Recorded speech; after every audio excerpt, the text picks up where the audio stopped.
आइए दोस्तों, आज बात करते हैं बिहार के बाहुबली के बारे में। बिहार में सरकार चाहे किसी की भी हो, जंगल राज में लालू की या इस वक्त नीतीश की, बिहार का किंग मेकर हमेशा वही रहा है।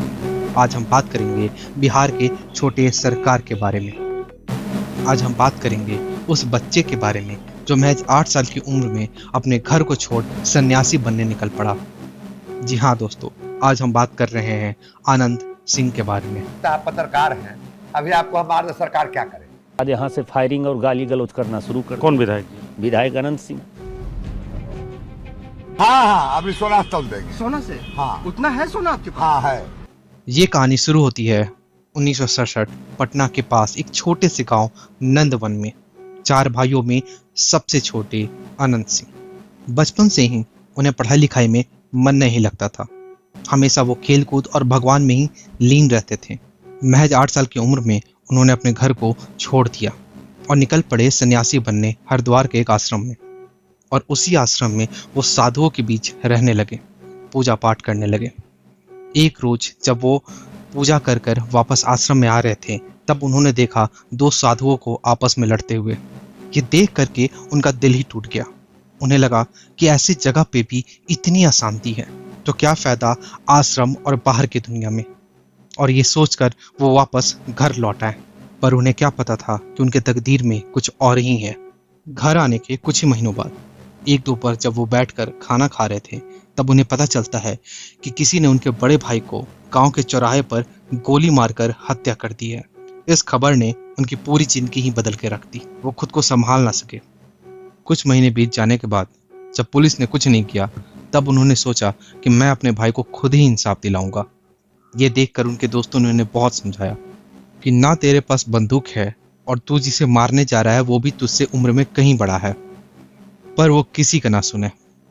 गंगा नदी में कूदकर उसे पार किया और उस पार पहुंच गए।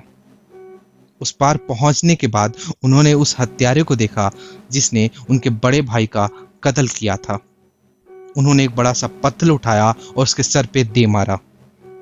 जब वो इंसान बेहोश हो गया, तब उन्होंने उसका सर पत्थर से कुचल दिया।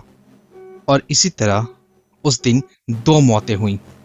एक उस इंसान का जिसने आनंद सिंह के बड़े भाई को मारा था, और एक उस छोटे से बच्चे का जो कभी सन्यासी बनने के लिए महज 8 साल की उम्र में घर छोड़ चुका था। और जन्म हुआ एक बाहुबली का। और इसी तरह कुछ साल बीतने लगे। वो छोटा सा लड़का अब बड़ा हो चुका था।